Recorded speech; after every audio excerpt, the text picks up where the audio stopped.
இழந்தவருக்கே அதன் அருமை தெரியும் என்பார்கள். நாம் காணப்போகும் இவரோ இழந்ததை பற்றி கவலை கொள்ளாமல் இருப்பதை தனக்குரியதாய் மாற்றிக்கொண்டவர்.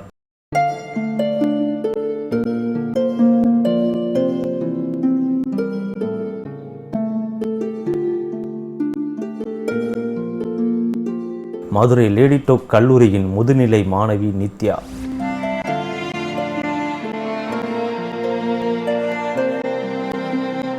ஆயிரம் கனவுகளோடு கல்லூரி வாசலில் கால் வைக்கும் மாணவர்களுக்கு மத்தியில் பார்வையற்றவர் என்பதால் இவரின் கனவுகள் இருள் சூழ்ந்தவை.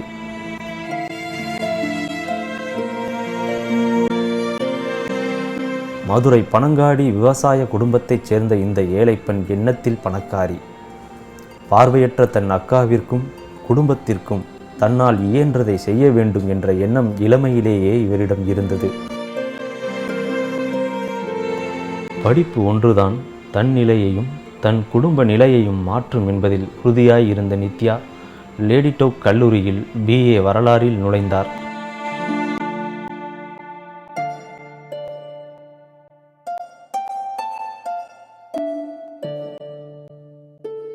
பட்டம் முடித்த கையோடு பட்டமாய் பறக்கும் மாணவர்களுக்கு மத்தியில் நூலாய் நின்று தன் குடும்ப பட்டத்தை பறக்கவிட வேண்டிய கட்டாயம் நித்யாவிற்கு.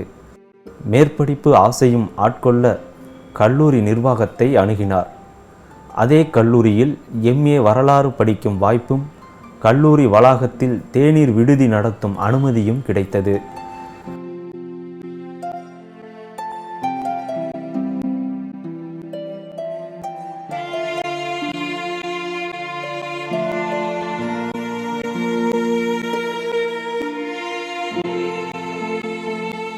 மாற்றுத்திறனாளிகளுக்கான அரசு உதவியோடு தானியங்கி டீ காஃபி விற்பனையை தொடங்கினார் நித்யா.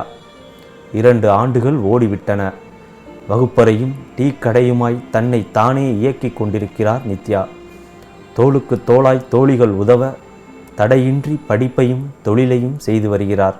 நாங்கள் சப்போர்ட்டிவாக இருக்கிறதுன்றத விட நித்யாக்கா எங்களுக்கு நிறையவே சப்போர்ட்டிவாக இருந்திருக்காங்க.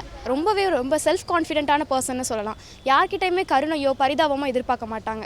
அவங்க வேலையை அவங்களே செய்யணும்னு நினைப்பாங்க. வேலைக்கு போகணும், நானும் ஒரு டீச்சர் ஆகணும் அப்படின்னு என்ற ஒரு வைராக்கியத்தோடு அவங்க இப்போ தங்களுடைய PG படிப்பையும் அவங்க தொடர்ந்துட்டு இருக்காங்க. நான் ஹெல்ப் பண்ணுறதுக்குன்னு யாரையாவது ஒரு 2 பேர் 3 பேர் கண்டிப்பாக கடவுள் வச்சுருப்பாரு.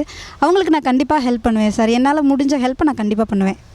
இன்று இவரின் கனவுகளுக்கு வண்ணம் கிடைத்திருக்கிறது. தூய எண்ணம் படைத்தவர்களின் நினைவெல்லாம் நித்யா.